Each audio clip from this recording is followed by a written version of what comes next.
Shalom, selamat pagi saudaraku terkasih. Kita bertemu kembali dalam renungan kita hari ini. Semoga saudara terkasih semua dalam keadaan sehat dimanapun berada.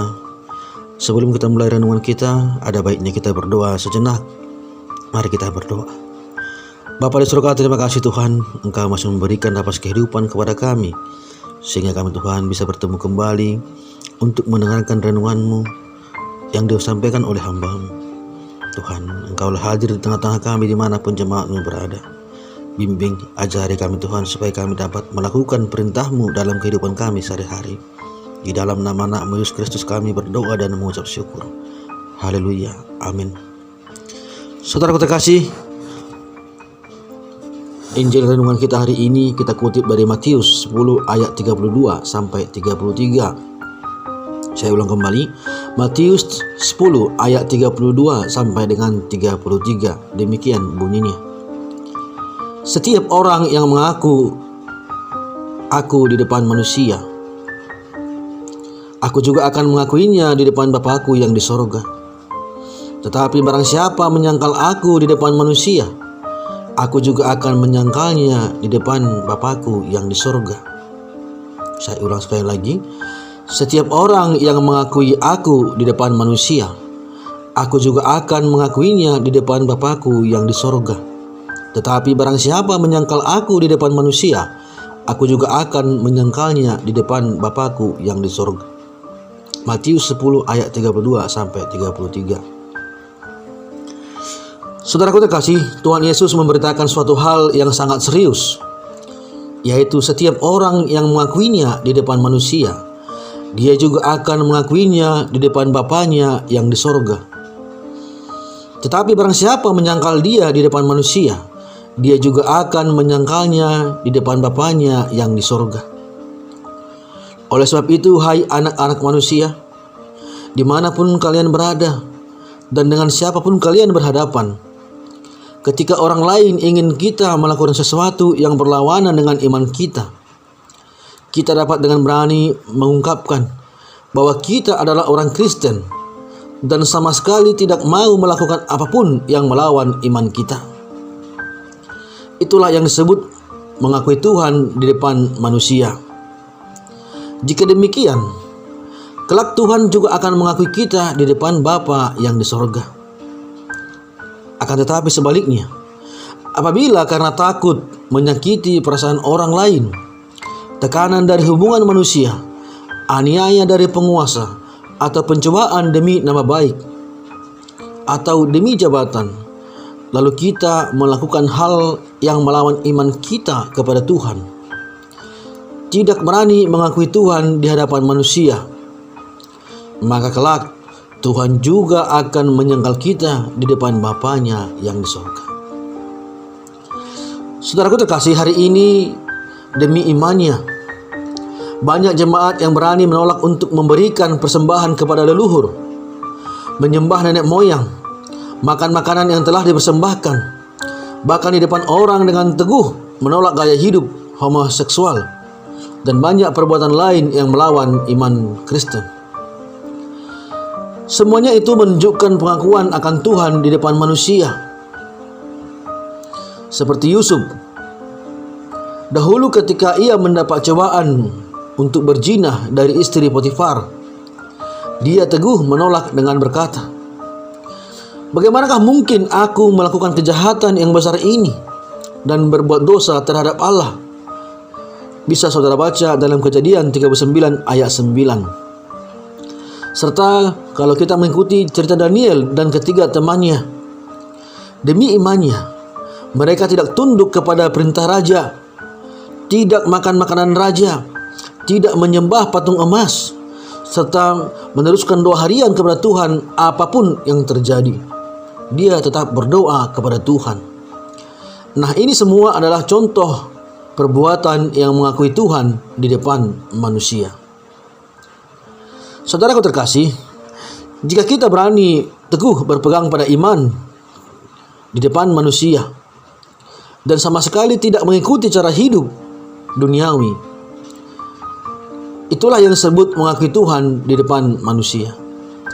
Dengan demikian, Kelak Tuhan Yesus juga akan mengakui kita di depan Bapanya yang di sorga. Saudaraku terkasih, pernah suatu kali ada seorang pendeta yang datang mengajar di kursus teologi di sebuah kota di Kanada. Saat dia berkhotbah di kebaktian Sabat, kebetulan membahas topik tentang homoseksual. Dengan tegang dia bertanya kepada hadirin, "Saya mau bertanya, apakah di Kanada boleh menyatakan bahwa kita menentang homoseksual?" Tanya dia kepada jemaat yang ada saat itu. Mendengar itu, hati saya sangat sakit. Bukankah gereja adalah bait Allah? Apabila hari ini dalam gereja saja kita tidak berani menentang homoseksual, bagaimana kita berani menyatakannya untuk melawan homoseksual di luar, selain di luar gereja? Tempat kita tinggal sekarang adalah sebuah negara di era yang bebas dan iman dan beragama. Setiap orang memiliki kebebasan untuk beragama.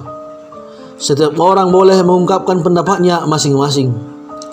Jika di negara dan era bebas yang beragama seperti ini, bahkan dalam bait Allah saja kita tidak berani menyatakan bahwa kita menentang homoseksual, bagaimanakah kelak kita menghadapi penganiayaan iman yang besar? Masihkah kita berani mengakui Tuhan di hadapan manusia saat-saat seperti ini? Masihkah kita mau mempertaruhkan iman kita untuk jabatan? Masihkah kita mau mempertaruhkan iman kita demi harta, wewenang, dan untuk hal-hal lain yang bertentangan dengan iman kita? Saudaraku terkasih, dengan renungan ini kiranya kita senantiasa ingat akan pengajaran dan peringatan Tuhan Yesus. Kapanpun dan dimanapun kita dapat dengan teguh, berani, dan bersukacita untuk mengakui Tuhan Yesus sebagai Allah kita. Saya ulang sekali lagi saudaraku, kiranya kita senantiasa ingat akan pengajaran dan peringatan Tuhan Yesus. Kapanpun dan dimanapun kita dapat dengan teguh, berani, dan bersukacita untuk mengakui Tuhan Yesus sebagai Juru Selamat kita. Demikian renungan kita hari ini.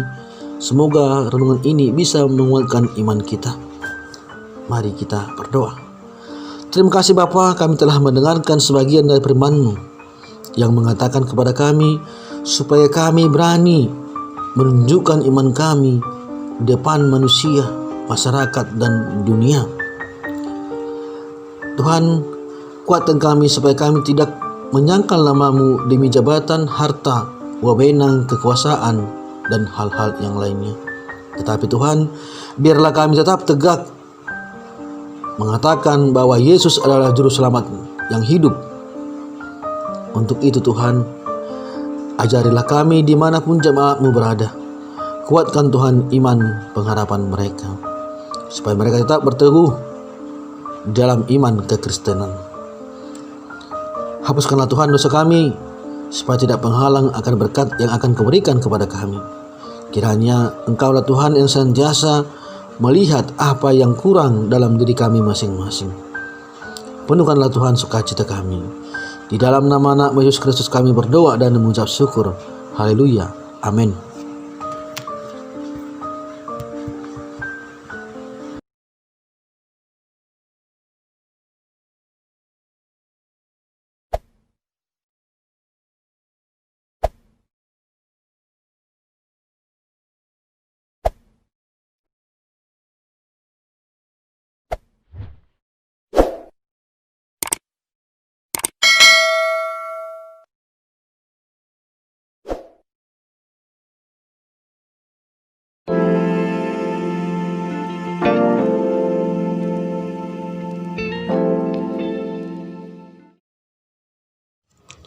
Shalom saudaraku terkasih di dalam Yesus Kristus.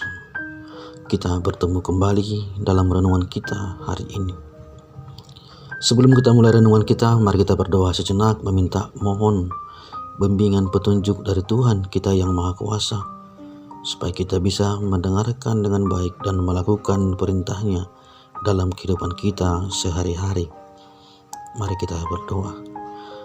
Bapa di surga, terima kasih Tuhan, Engkau masih memberikan napas kehidupan pada kami, sehingga kami Tuhan masih bisa bertemu untuk mendengarkan renungan ini dimanapun kami berada.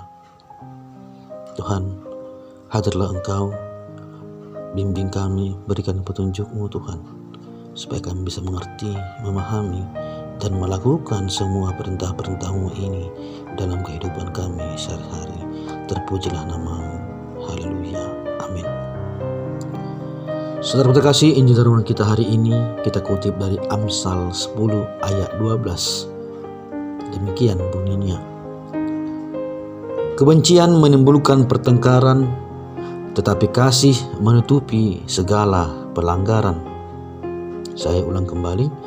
Kebencian menimbulkan pertengkaran, tetapi kasih menutupi segala pelanggaran.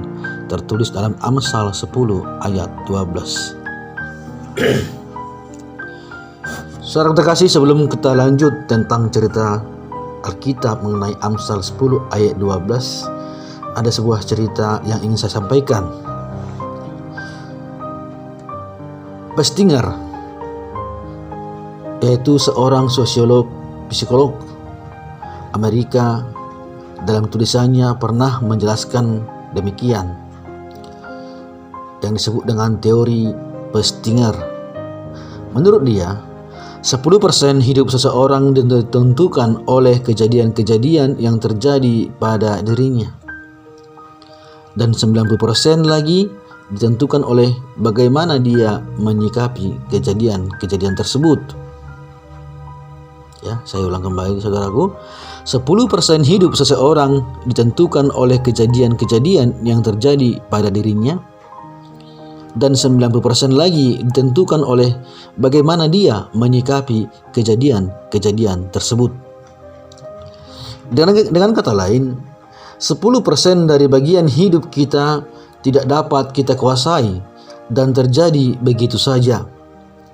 Sedangkan yang 90% adalah bagaimana perasaan dan reaksi kita terhadap kejadian dan peristiwa itu terjadi.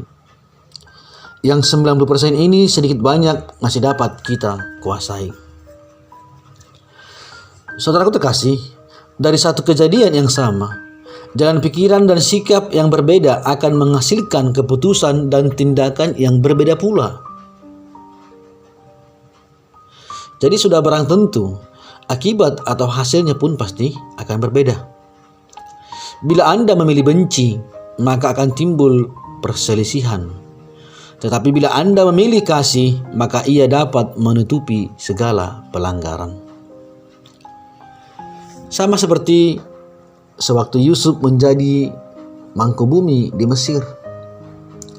Ketika saudara-saudaranya yang dahulu mencelakainya datang, dia bisa saja mencelakakan mereka dengan mudah karena dia seorang raja.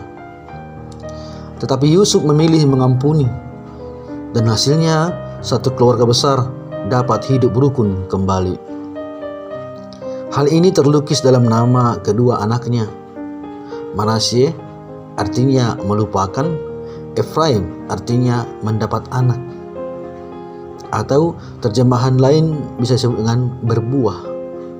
Yusuf menutupi segala kesalahan dengan kasih. Dia bukan saja dipuji dan dikasihi oleh orang, tetapi juga dipuji dan diberkati oleh Allah. Lalu ada juga kisah lain dalam Alkitab. Ketika Daud yang terus dikejar oleh Saul, dia tidak pernah mengeluh dan menerima semuanya dengan berdiam diri. Akhirnya dia mendapatkan kedudukan raja dengan damai, juga mendapatkan mahkota kerajaan surga karena dia sabar menghadapi sikap Saul. Demikian juga sewaktu Tuhan Yesus disalib, bukan saja dia tidak mengutuk orang-orang yang menyalibkannya, sebaliknya memohonkan mereka kepada Allah.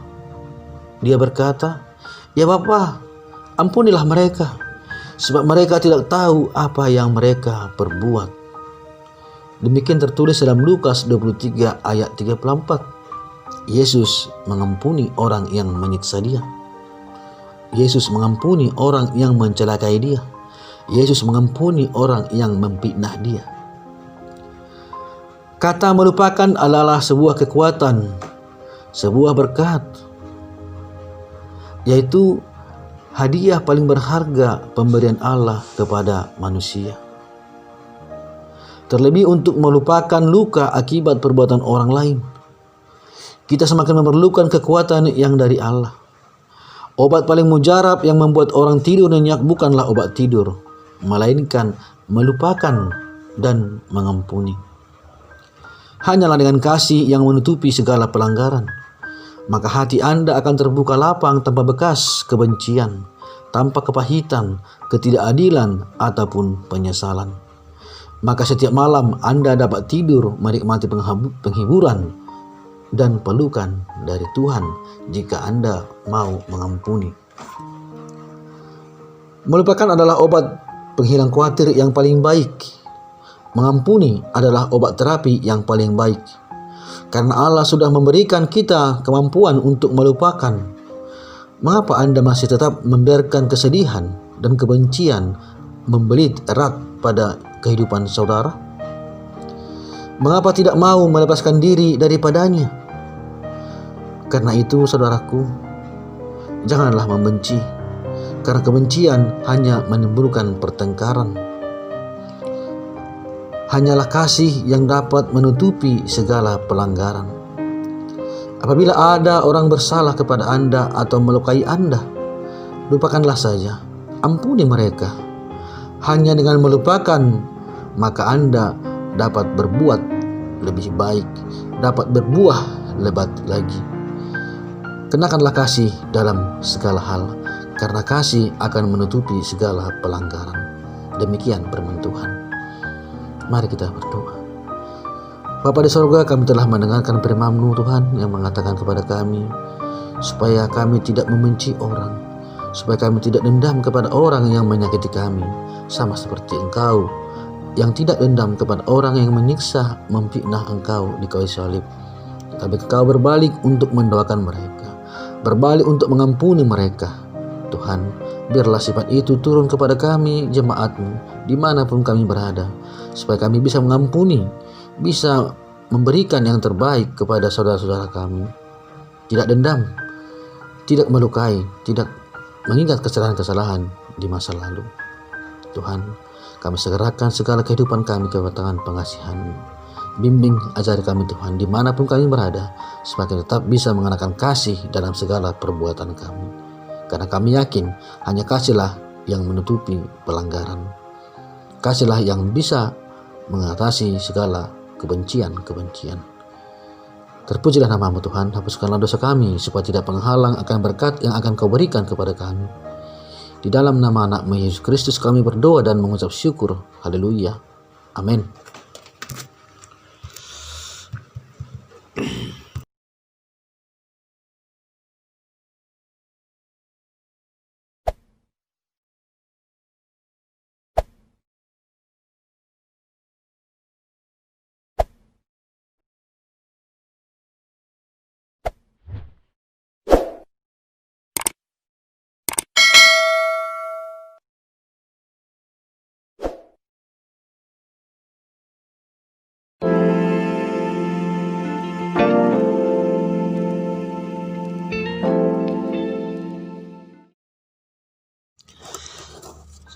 Shalom saudaraku terkasih dalam Yesus Kristus, kita bertemu kembali. Kita mendengarkan renungan kita hari ini.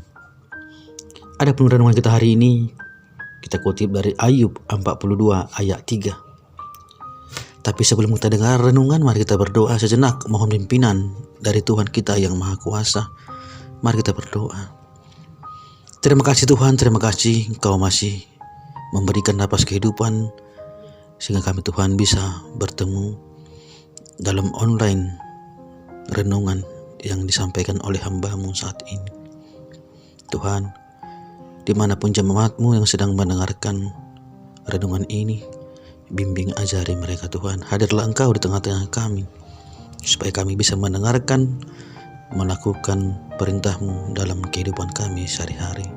Terpujilah nama-Mu. Haleluya. Amin. Saudaraku terkasih, Injil renungan kita hari ini kita kutip dari Ayub 42 ayat 3. Demikian bunyinya. Siapakah dia yang menyelubungi keputusan tanpa pengetahuan? Itulah sebabnya, tanpa pengertian aku telah bercerita tentang hal-hal yang sangat ajaib bagiku dan yang tidak ku ketahui. Tertulis dalam Ayub 42 ayat 3. Lebih dari 20 tahun yang lalu, ketika saya belum melayani Tuhan, saya masih jauh dari Tuhan, saya menyaksikan beberapa saudara seiman yang sangat mengasihi Tuhan dan sangat rajin melayani Tuhan, aktif dalam pelayanan, mengalami banyak sekali kesusahan.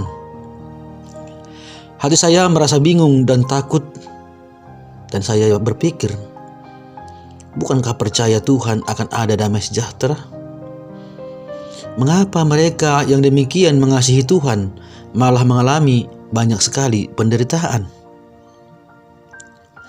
Akan tetapi setelah saya lebih mengenal Tuhan, barulah saya mengerti mengapa Tuhan membiarkan mereka yang banyak berjerih lelah untuk Tuhan itu menderita. Mereka mengalami cobaan, hidup berkekurangan.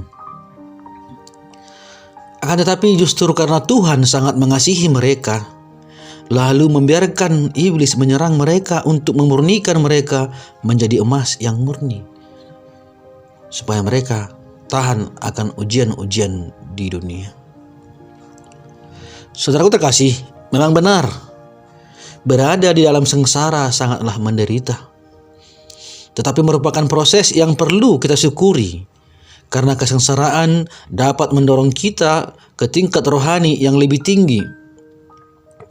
Intan, batu mulia, emas, semuanya terselubungi dengan bebatuan yang kasar. Setelah dipotong, diasah, dibakar, dimurnikan melalui proses yang menyakitkan, barulah mereka menjadi mustika yang sangat berharga. Kita adalah mustika yang sangat berharga yang Tuhan kasihi, namun Dia sembunyikan kita di dalam bebatuan. Melalui kesengsaraan, Allah Bapa memberikan kita agar terpisah dari bebatuan ini, sehingga memancarkan kilauan yang mulia tatkala kita sudah menjadi sebuah mustika. Saudaraku terkasih, kita lihat dalam kisah Alkitab, kemah pertemuan di padang gurun yang berwibawa dan hikmat. Tutup luarnya hanyalah tenda yang terbuat dari kulit lumba-lumba yang tidak menarik. Orang tidak menyangka di bawahnya adalah tempat kemuliaan dan kekudusan Tuhan. Rupa luar tidaklah mewakili isi sejati di dalamnya. Demikianlah kesengsaraan adalah rupa luar yang tidak cantik, tetapi di dalamnya adalah guru hebat yang membantu kita untuk pertumbuhan rohani kita. Saya ulang sekali lagi, tetapi di dalamnya adalah guru hebat yang membantu kita untuk menumbuhkan rohani kita dengan baik. Penderitaan itu adalah sebuah ujian, cobaan untuk memurnikan, untuk menguatkan bagaimana kita bertumbuh secara rohani tetap kuat. Allah berfirman, "Aku tahu segala pekerjaanmu. Engkau tidak dingin dan tidak panas. Alangkah baiknya jika engkau dingin atau panas. Jadi, karena engkau suam-suam kuku dan tidak dingin atau panas, aku akan memuntahkan engkau dari mulutku." Tertulis dalam Wahyu 3 ayat 15-16. Iman seorang jemaat yang belum pernah ditempa dengan kesusahan mudah sekali menjadi suam-suam kuku. Hanyalah setelah dimurnikan oleh Allah, dia menjadi dingin atau panas, tidak dibuntahkan oleh Allah. Saudaraku terkasih, banyak perkara ajaib yang tidak kita ketahui, dan kehendak Allah tersembunyi dari pengertian kita. Saat itu janganlah kita meragukan dan bersungut-sungut kepada Allah. Janganlah kita hanyut dalam kesedihan. Sebaliknya, kita harus terus maju dengan beriman. Kita harus terus maju dengan beriman. Karena apa yang tidak pernah dilihat oleh mata dan tidak pernah didengar oleh telinga, dan yang tidak pernah timbul di dalam hati manusia, semua yang disediakan Allah untuk mereka yang mengasihi Dia. 1 Korintus 2 ayat 9.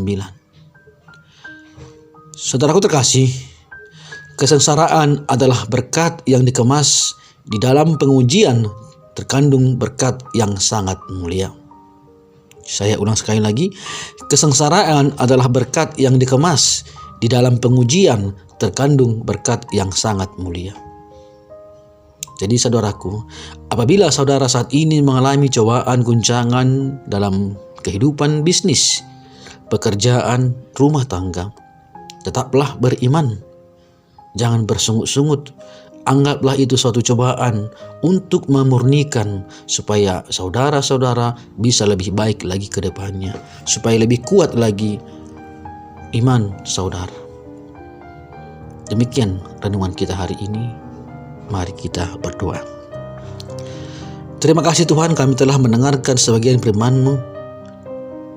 Kiranya Tuhan, biarlah firman-Mu ini menjadi pelita dalam kegelapan. Hadirlah Engkau Tuhan apabila saat ini jemaat-Mu melihat kegelapan dalam kehidupannya. Jangan biarkan Tuhan mereka bersungut-sungut. Kuatkan, teguhkan iman mereka. Jika mereka ada yang mengalami kesusahan dalam mencari pekerjaan, tunjukkan Tuhan pekerjaan. Jika mereka sedang mengalami pergumulan dalam rumah tangga, Tuhan Engkaulah kiranya yang menyatukan rumah tangga mereka.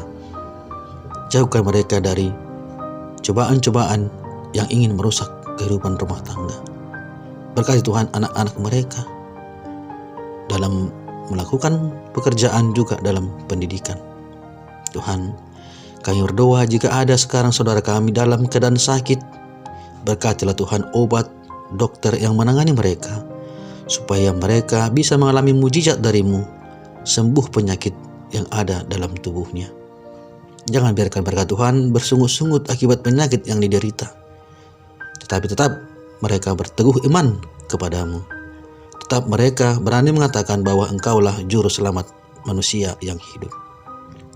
Tuhan, dimanapun jemaat-Mu saat ini, bimbing mereka, ajari mereka Tuhan, supaya lebih dekat lagi kepada-Mu. Ajarilah kami Tuhan, supaya kami bisa bersyukur selalu dalam keadaan apapun yang kami alami saat ini. Hapuskanlah Tuhan dosa kami, supaya tidak menghalang akan berkat yang akan Kau berikan kepada kami. Di dalam nama Anak-Mu Yesus Kristus kami berdoa dan mengucap syukur. Haleluya. Amin.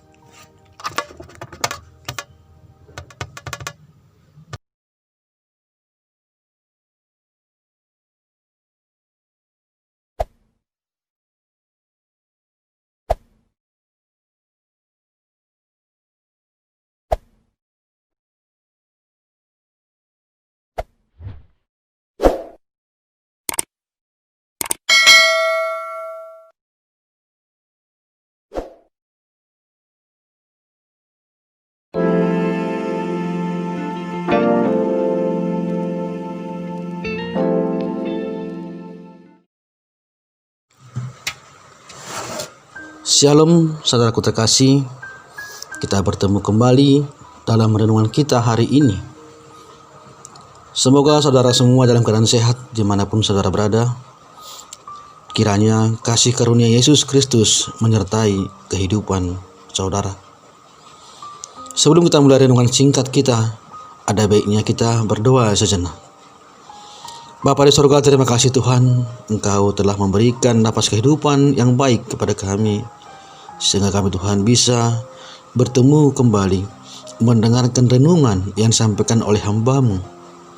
Tuhan, Engkaulah yang hadir di tengah-tengah kami, dimanapun jemaat-Mu berada, dimanapun mereka mendengarkan renungan ini, supaya mereka Tuhan bisa mengerti, memahami, dan melakukan dalam kehidupan kami sehari-hari.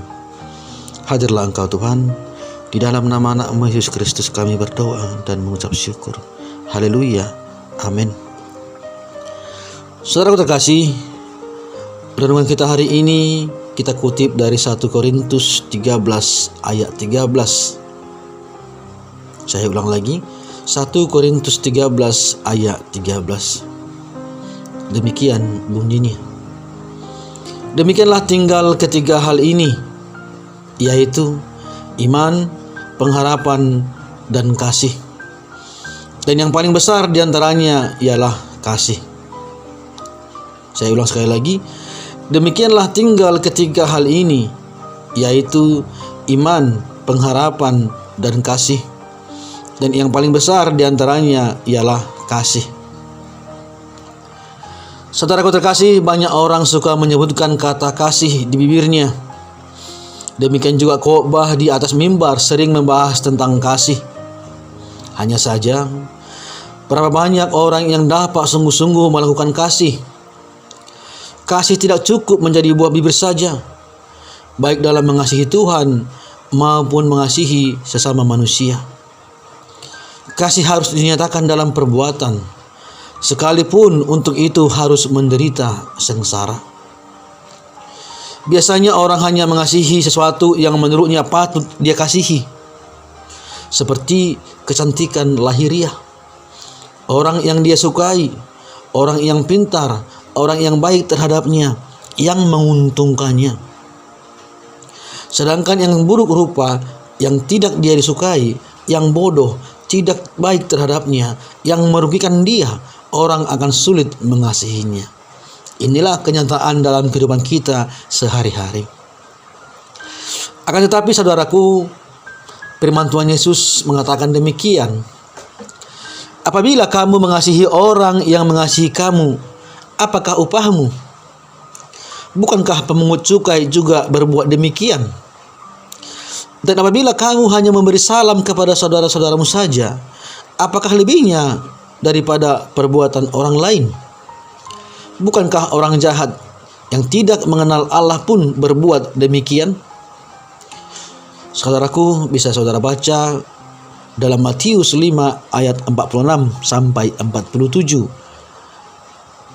Matius 5 ayat 46 sampai 47 bisa saudara buka dalam Alkitab saudara dimanapun saudara berada saat ini, supaya lebih jelas bagaimana tentang kasih.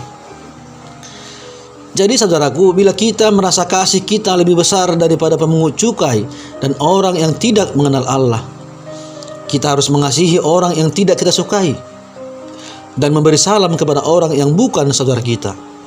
Kalau tidak, apa lebihnya kita dari perbuatan orang lain yang tidak mengenal kasih?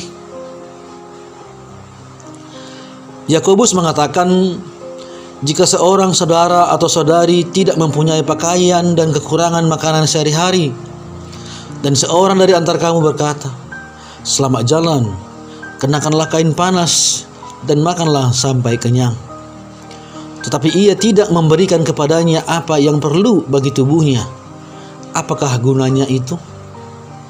Demikian juga halnya dengan iman. Jika iman itu tidak disertai perbuatan, maka iman itu pada hakikatnya adalah mati. Jika iman itu tidak disertai perbuatan, maka iman itu pada hakikatnya adalah mati. Tertulis dalam Yakobus 2 ayat 15 sampai 17. Maksudnya di sini kita tidak cukup hanya mengucapkan selamat jalan, kenakanlah kain panas, dan makanlah sampai kenyang, tetapi tidak ada memberikan apa yang dia perlukan kepadanya. Kasih seperti ini dan iman seperti ini adalah mati, karena hanya buah bibir saja dan tidak disertai dengan perbuatan. Kalau kita baca di 1 Korintus 13 ayat 1 sampai 3, demikian bunyinya.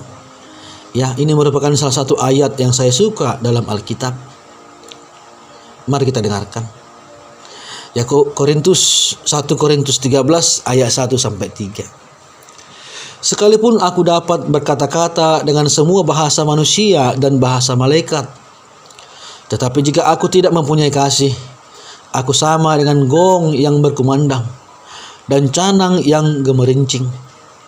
Sekalipun aku mempunyai karunia untuk bernubuat dan aku mengetahui segala rahasia dan memiliki seluruh pengetahuan, dan sekalipun aku memiliki iman yang sempurna untuk memindahkan gunung, tetapi jika aku tidak mempunyai kasih, aku sama sekali tidak berguna. Dan sekalipun aku membagi-bagikan segala sesuatu yang ada padaku, bahkan menyerahkan tubuhku untuk dibakar, Tetapi jika aku tidak mempunyai kasih, sedikit pun tidak ada faedahnya bagiku. Seorang yang hatinya tidak memiliki kasih tetapi berbicara tentang kasih, itu sama seperti gong yang berkumandang dan canang yang bergemerincing. Suaranya memang keras, tetapi hanya membuat orang kesal. Sebanyak apapun hikmat dan kekuatan rohaninya tidaklah berguna apabila tidak mempunyai kasih. Sekalipun dia membagi-bagikan segala miliknya, itu pun tidak ada faedahnya bagi dirinya apabila dia tidak mempunyai kasih. Jadi saudaraku, setelah mendengarkan renungan ini, mari kita kenakan kasih dalam segala hal. Kasihilah sesamamu, kasihilah mereka yang miskin, kasihilah mereka yang kekurangan, kasihilah mereka yang tidak menguntungkan engkau, kasihilah musuhmu. Kan tetapi saudaraku, bukan hanya berkata, tetapi tetaplah dalam prakteknya. Jika saudara melihat mereka kekurangan, kasihilah mereka, berikan makanan, berikan pakaian yang secukupnya. Bukan hanya kita mengatakan kasihilah, tetapi tidak berbuat apapun kepada mereka. Supaya iman kita tidak seperti gong yang berkumandang dan canang yang bergemerincing, yang suaranya keras tetapi membuat orang kesal karena tidak menghasilkan suara yang bagus. Demikian renungan kita hari ini saudaraku. Saya ingatkan sekali lagi, kenakanlah kasih dalam setiap kehidupan dimanapun saudara berada. Semoga renungan ini bisa memberikan manfaat bagi iman pengharapan kita. Mari kita berdoa. Bapa di sorga, kami telah mendengarkan sebagian renungan yang disampaikan oleh hamba-Mu. Kiranya Tuhan Engkau-lah hadir yang membimbing kami, jemaat-Mu dimanapun mereka berada, supaya mereka menerapkan kasih dalam setiap kehidupan mereka, supaya mereka bisa mengasihi orang-orang yang kekurangan, supaya mereka bisa mengasihi orang-orang yang membenci mereka, supaya kami tetap Tuhan mengasihi apapun yang menjadi kekurangan teman-teman kami, saudara-saudara kami Tuhan, dimanapun mereka berada. Berkati mereka, berikan mereka kekuatan, berikan mereka pengharapan yang penuh, supaya mereka tetap teguh dalam iman, tetap mengenakan kasih dalam segala hal. Tuhan, banyak hal-hal yang kami sampaikan kepadamu dalam bisnis, pekerjaan, rumah tangga. Banyak Tuhan yang mengalami pergumulan. Kiranya Tuhan Engkau-lah yang hadir di tengah-tengah rumah tangga mereka yang mengalami pergumulan. Satukan kembali rumah tangga mereka Tuhan. Jika mereka sedang mencari pekerjaan, tunjukkan Tuhan pekerjaan. Jika mereka sedang mengalami kesusahan keuangan, kiranya Engkau-lah Tuhan memberikan jalan supaya mereka bisa mendapatkan yang layak bagi kehidupan mereka. Tuhan, dimanapun saudara-saudara kami berada saat ini, ajari mereka Tuhan, bimbing mereka supaya kami bisa melakukan perintah-Mu dalam kehidupan kami sehari-hari. Terpujilah nama-Mu Tuhan, di dalam nama anak-Mu Yesus Kristus kami berdoa dan mengucap syukur. Haleluya. Amin.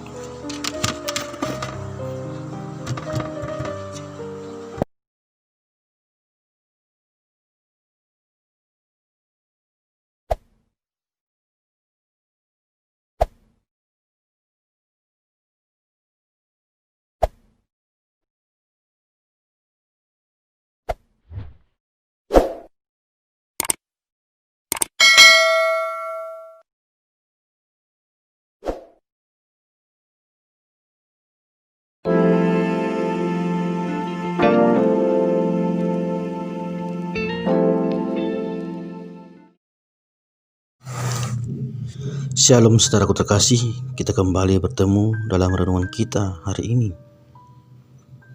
Semoga saudara semua dalam keadaan sehat dimanapun saudara berada dan tetap dalam lindungan Tuhan yang Maha Kuasa.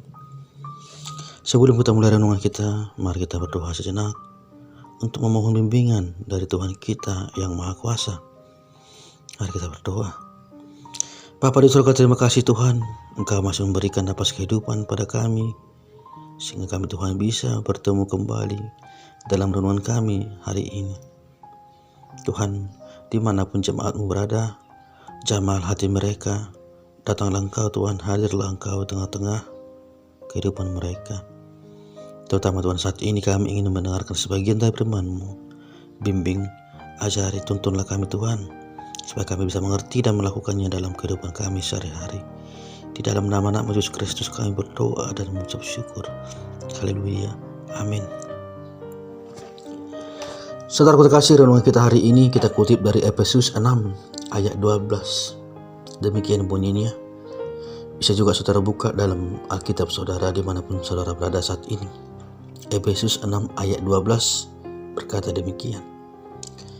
Karena perjuangan kita bukanlah melawan darah dan daging, tetapi melawan pemerintah-pemerintah, melawan penguasa-penguasa, melawan penghulu-penghulu dunia yang gelap ini, melawan roh-roh jahat di udara. Efesus 6 ayat 12. Saudaraku terkasih, dari pesan Paulus ini kita tahu bahwa sebagai umat Kristen kita berjuang bukan melawan manusia yang kelihatan, melainkan roh-roh jahat yang tidak kelihatan. Dan perjuangan ini berlangsung seumur hidup kita. Selama kita ada di dunia, ini tidak akan berhenti berjuang melawan roh-roh jahat yang tidak kelihatan itu, yang senantiasa datang mengganggu iman kita. Kalau kita lihat kisah di Alkitab, pada tahun ketiga pemerintahan Kores, Raja Persia, Allah mendengarkan doa Daniel yang tak henti-hentinya dan menggerakkan hati Raja Kores sehingga mengizinkan orang Yahudi untuk pulang ke Yerusalem, membangun kembali bait suci. Waktu itu Daniel sudah berumur 80 tahun lebih. Mungkin karena sudah tua sehingga fisiknya tidak lagi kuat, atau karena menjabat sebagai pejabat tinggi sehingga raja tidak mengizinkan Daniel untuk meninggalkan istana dan ikut pulang ke Yerusalem. Hal ini membuat Daniel semakin khawatir akan pembangunan kembali bait suci, dan dia pun selalu berdoa untuk hal ini. Waktu itu Daniel berjuang dengan hebat melawan roh-roh jahat. Dia berpuasa dan berdoa selama 21 hari. Kemudian malaikat datang mendapatkan dia. Lalu katanya kepadaku, "Janganlah takut Daniel, sebab telah didengarkan perkataanmu sejak hari pertama engkau berniat untuk mendapat pengertian dan untuk merendahkan dirimu di hadapan Allahmu. Dan aku datang oleh karena perkataanmu itu. Pemimpin kerajaan orang Persia berdiri 21 hari lamanya menentang aku. Tetapi kemudian Mikael, salah seorang dari pemimpin-pemimpin terkemuka, datang menolong aku. Dan aku meninggalkan dia di sana berhadapan dengan raja-raja orang Persia." Tertulis dalam Daniel 10 ayat 12 sampai 13. Rupanya sejak Daniel mulai berdoa, Allah sudah mengutus malaikat untuk mengabulkan permohonan dia. Tetapi pemimpin kerajaan orang Persia, yaitu penghulu iblis, datang menentang malaikat itu sehingga doa Daniel terhambat. Jadi hari ini, bila doa kita belum terkabulkan, bisa juga disebabkan karena serangan dan rintangan dari iblis. Sama seperti dulu iblis merintangi Daniel. Karena itu kita harus semakin tekun berdoa, terus berjuang sampai kepada akhirnya. Janganlah saudaraku berhenti berdoa walaupun doa saudara belum dijawab. Tetaplah sabar dan tekun serta setia kepada Tuhan. Daniel berjuang sampai hilang kekuatannya. Dia menjadi pucat sekali dan tidak ada lagi kekuatan padanya karena ditimpa kesakitan. Jadi dalam berjuang untuk Tuhan, kita akan menderita untuk sementara waktu. Tetapi kita boleh tenang, karena seperti Tuhan menghibur Daniel. "Hai engkau yang dikasihi, janganlah takut. Sejahteralah engkau. Jadilah kuat, ya, jadilah kuat." Saya ulang sekali lagi. "Hai engkau yang dikasihi, janganlah takut. Sejahteralah engkau, jadilah kuat, ya, jadilah kuat." Tertulis dalam Daniel 10 ayat 19. Maka setelah itu Daniel pun merasa kuat kembali. Dia pulih kembali, dia merasa fit, kuat untuk membawa rakyatnya kepada kesejahteraan. Saudaraku terkasih, sewaktu berdoa Daniel mendapat rintangan dari iblis. Ini juga adalah merupakan perjuangan yang akan kita alami sebagai umat Kristen. Bahkan Mikael, pemimpin malaikat, saja bisa dirintangi oleh kuasa gelap. Apalagi kita orang berdosa ini. Untunglah Allah adalah sandaran kita. Dan kita percaya, hendaklah kamu kuat di dalam Tuhan. di dalam kekuatan kuasa-Nya. Kenakanlah seluruh perlengkapan senjata Allah, supaya kamu dapat bertahan melawan tipu muslihat iblis. Tertulis dalam Efesus 6 ayat 10-11. Hendaklah kamu kuat di dalam Tuhan, di dalam kekuatan kuasa-Nya. Kenakanlah seluruh perlengkapan senjata Allah, supaya kamu dapat bertahan melawan tipu muslihat iblis. Efesus 6 ayat 10-11. Saudaraku terkasih, apa yang inti renungan kita hari ini? Seringkali doa kita belum terkabulkan karena masih dalam perjuangan. Maka janganlah kita putus asa lalu berhenti berdoa. Marilah kita belajar taat pada kehendak Allah. Kita berdoa memohon menurut kehendak Allah. Maka pastilah Allah akan menghancurkan rintangan iblis untuk kita, sehingga kita tetap bisa akan mendapatkan jawaban doa kita pada waktunya. Tetaplah setia, tetaplah berdoa dalam kondisi bagaimanapun yang saudara alami saat ini. Karena Tuhanlah tempat satu-satunya untuk kita mengadu dalam hal-hal apapun yang kita alami saat ini. Dia hanya sejauh doa. Demikian renungan kita hari ini. Semoga memberikan manfaat bagi saudara sekalian. Mari kita berdoa. Bapa di surga, kami telah mendengarkan sebagian dari firman-Mu. Tuhan, firman-Mu tegas mengatakan kepada kami tidak bisa langsung menjawab apa yang menjadi keinginan kami. Kami tidak langsung bisa melakukan apa yang ingin kami lakukan. Tetapi Tuhan, Engkau mengatakan kepada kami supaya kami tetap berdoa kepada-Mu. Tuhan, ajarilah kami berdoa. Bimbing kami Tuhan, supaya kami berdoa dengan benar, supaya kuasa iblis yang menghalangi kami, menghalangi doa-doa kami bisa terpatahkan. Tuhan, apapun yang menjadi doa-doa jemaat-Mu, baik itu dalam usaha bisnis, pekerjaan, rumah tangga, kiranya Tuhanlah yang menjawab doa-doa mereka. Kami yakin dan percaya pada waktu yang tepat Tuhan akan menjawab semua doa-doa dan permohonan kami. Tuhan, biarlah kami tetap setia di jalan-Mu, tetap setia untuk melakukan hal-hal yang Kau perintahkan dalam kehidupan kami sehari-hari. Ajar kami Tuhan, bimbing kami. Dimanapun jemaat berada, berkati mereka Tuhan. Hapuskanlah dosa kami supaya tidak penghalang akan berkat yang akan Kau berikan kepada kami. Terima kasih Yesus, terima kasih Bapa. Di dalam nama Anak-Mu Yesus Kristus kami berdoa dan mengucap syukur. Haleluya. Amin.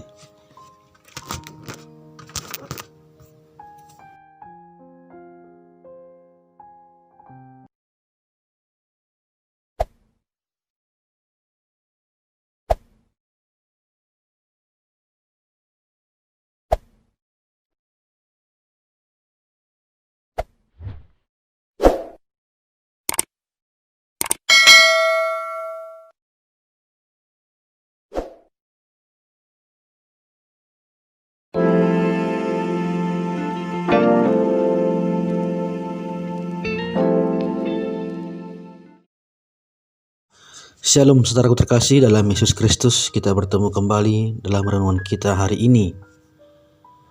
Adapun renungan kita hari ini kita kutip dari Injil Yohanes 2 ayat 1. Namun sebelum kita mulai renungan, mari kita berdoa sejenak, mohon bimbingan dari Tuhan kita yang Maha Kuasa. Mari kita berdoa. Bapa di surga, terima kasih Tuhan, Engkau telah memberikan napas kehidupan pada kami, sehingga kami Tuhan bisa hidup dalam keadaan sehat sampai saat ini. Tuhan, sebentar kami akan mendengarkan sebagian dari firman-Mu. Kiranya Engkaulah yang membimbing kami dimanapun kami berada, supaya kami bisa melakukan perintah-Mu ini dalam kehidupan kami sehari-hari. Terpujilah nama-Mu. Amin. Saudaraku terkasih, Injil Yohanes 2 ayat 1 demikian bunyinya. Pada hari ketiga ada perkawinan di Kana yang di Galilea, dan ibu Yesus ada di situ. Yohanes 2 ayat 1.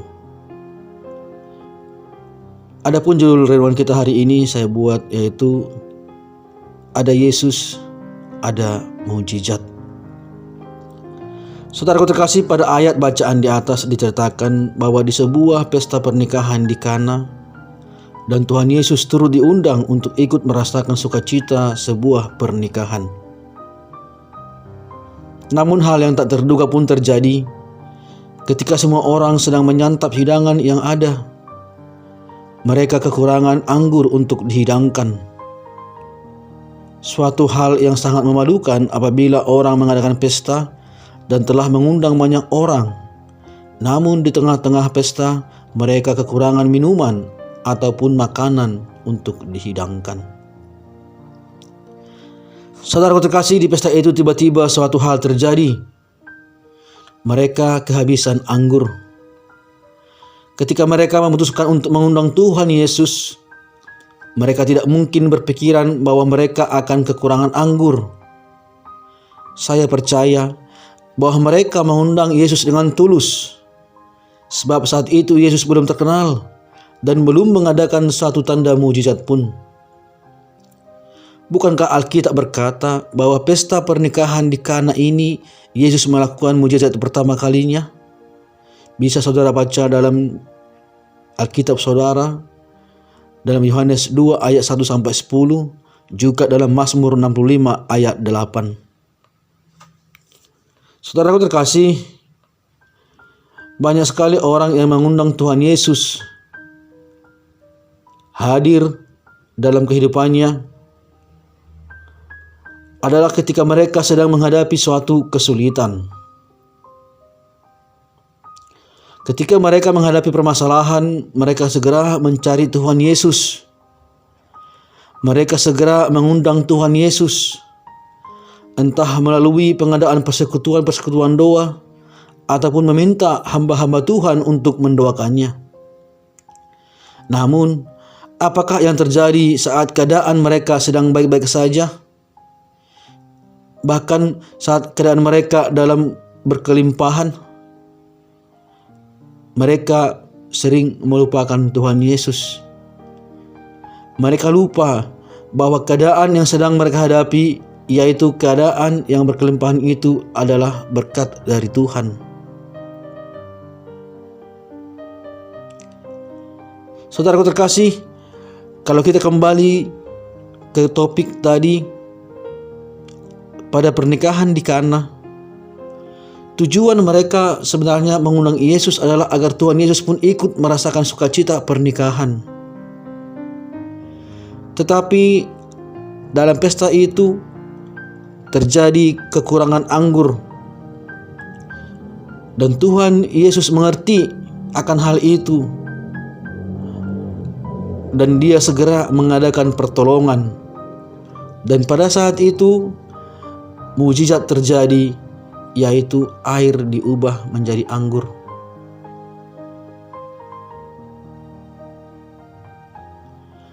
Anggurnya berkelimpahan. Inilah salah satu contoh mujizat yang terjadi dalam pesta pernikahan di Kana, atau mujizat yang pertama sekali dibuat oleh Tuhan kita Yesus Kristus. Saudaraku terkasih, apa yang dibuat Tuhan Yesus keajaiban atau mujizat pada tahun-tahun lalu, 2000 tahun yang lalu, Yesus adalah Tuhan yang kita sembah sampai saat ini. Kalau dulu Dia berani, kalau dulu Dia membuat keajaiban atau mujizat, Dia adalah Tuhan yang sama kita sembah saat ini. Untuk itu saudaraku, mari tetap kita merasakan kehadiran Tuhan Yesus dalam hidup kita. Rasakan mujizat-mujizat yang akan Anda alami ketika Anda tetap setia kepada Yesus. Saudaraku terkasih, melalui perenungan kali ini, mari kita belajar untuk saling mengundang Yesus untuk hadir dalam kehidupan kita. Apapun keadaan kita, dalam keadaan senang atau susah, kita tetap mengundang Dia. Dalam keadaan sakit atau sehat, kita tetap mengundang Dia. Biar Dia selalu menjadi bagian hidup kita yang tidak pernah bisa terpisahkan dari kita. Tanpa Yesus tidak ada mujizat. Jika dulu ada mujizat, yakinlah saat ini juga bisa terjadi mujizat dalam kehidupan saudara, asalkan saudara tetap mengandalkan Yesus Kristus dalam kehidupan saudara. Demikian renungan kita hari ini. Semoga renungan ini bermanfaat untuk menguatkan iman kita yang lemah. Mari kita tutup dengan doa. Bapa di surga, terima kasih kami telah mendengarkan sebagian dari firman-Mu yang mengatakan bahwa Yesus selalu melakukan mujizat dalam kehidupan kami ketika kami menghadapi kesulitan-kesulitan.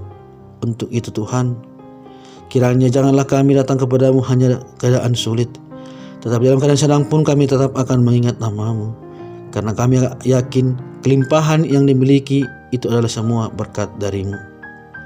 Bapa di surga, kami berdoa buat semua jemaat-Mu dimanapun mereka berada, dimanapun mereka sekarang dalam keadaan sehat ataupun sakit. Tuhan, biarlah mujizat-Mu yang terjadi pada mereka. Sembuhkan Tuhan sakit penyakit yang mereka alami, bisnis yang hancur, keluarga yang retak. Tuhan, pulihkanlah semua bagaimanapun kondisi saat ini yang mereka hadapi.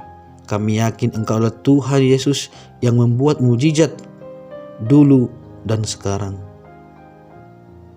Hapuskanlah Tuhan dosa kami supaya tidak penghalang akan berkat yang akan Kau berikan kepada kami.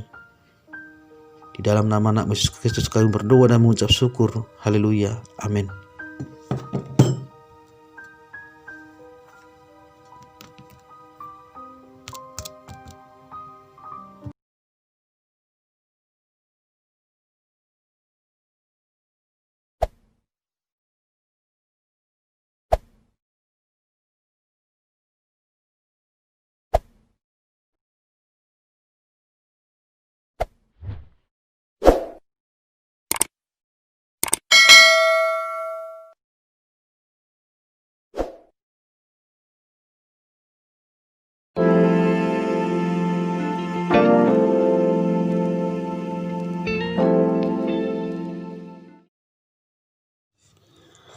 Shalom saudaraku terkasih dalam Yesus Kristus.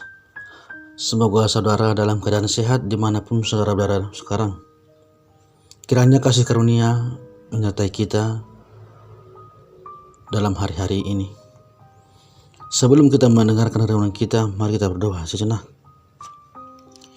Bapa di surga, terima kasih Tuhan, Engkau masih melindungi kami, memberikan napas kehidupan hingga kami Tuhan bisa bertemu kembali untuk mendengarkan renungan yang akan disampaikan oleh hamba-Mu. Tuhan, ajari, bimbing jemaat-Mu dimanapun mereka berada.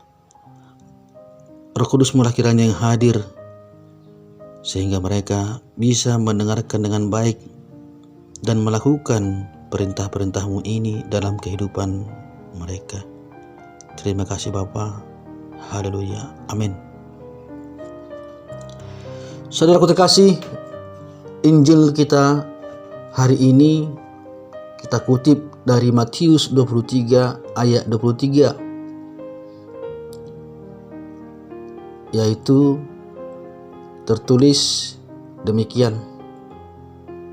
Yang terpenting dalam hukum Taurat kamu abaikan, yaitu keadilan dan belas kasihan dan kesetiaan. Matius 23 ayat 23. Yang terpenting dalam hukum Taurat kamu abaikan, yaitu keadilan dan belas kasihan dan kesetiaan. Saudaraku terkasih dalam Yesus Kristus, kerap kali Yesus mengecam para pemuka agama pada zamannya. Mereka mengutamakan tata cara dan rutinitas ibadah, namun mengabaikan gambaran menyeluruh akan Allah. Bahkan mereka mempersembahkan perpuluhan bumbu dapur. Bisa saudara lihat dalam Alkitab saudara, yaitu dalam Matius 23 ayat 23. Memang tidak salah bila mereka melakukan hal itu. Namun sayangnya mereka mengabaikan hal-hal yang terpenting bagi Allah, yakni keadilan, belas kasihan, dan kesetiaan. Yesus menyebut mereka pemimpin buta yang menepiskan nyamuk dari dalam minumannya, tetapi menelan unta yang ada di dalamnya. Ini tertulis dalam ayat 24. Namun mereka tidak mengerti apa yang dimaksud dengan nyamuk dan unta yang merupakan inti permasalahannya. Saudaraku terkasih, saya ambil sebuah contoh dalam buku Hey, Wait a Minute, karya dari John Midden.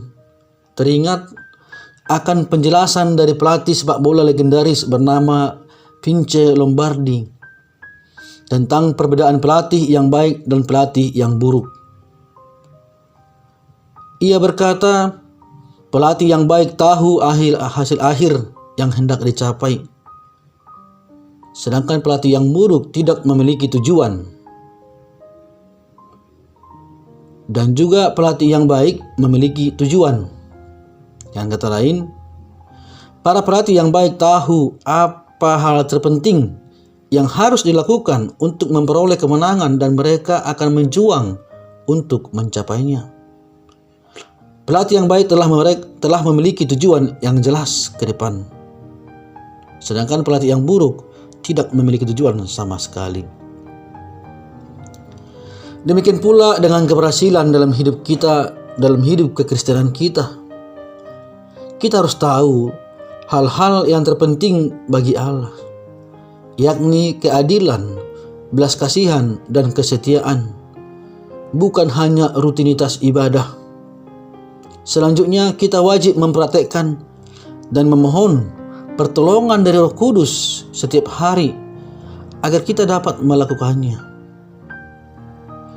Jangan kita hanya mengutamakan rutinitas ibadah tanpa mengetahui apa tujuan kita sebenarnya. Kita datang ke gereja, duduk, berdoa,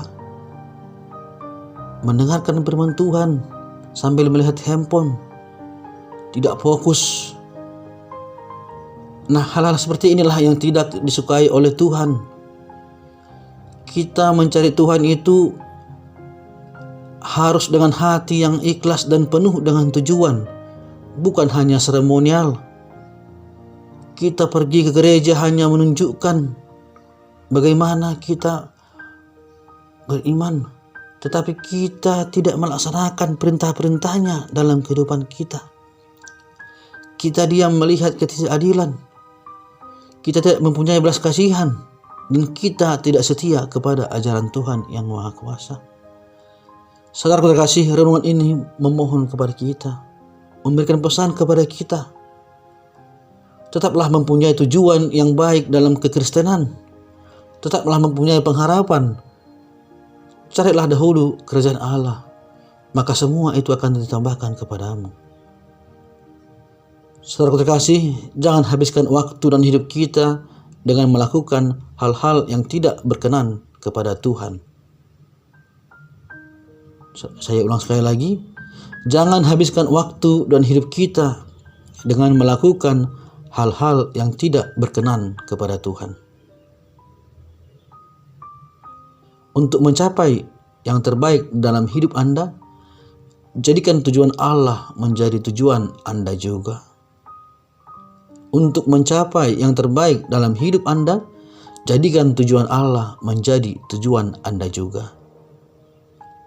Demikian renungan kita hari ini. Mari kita berdoa.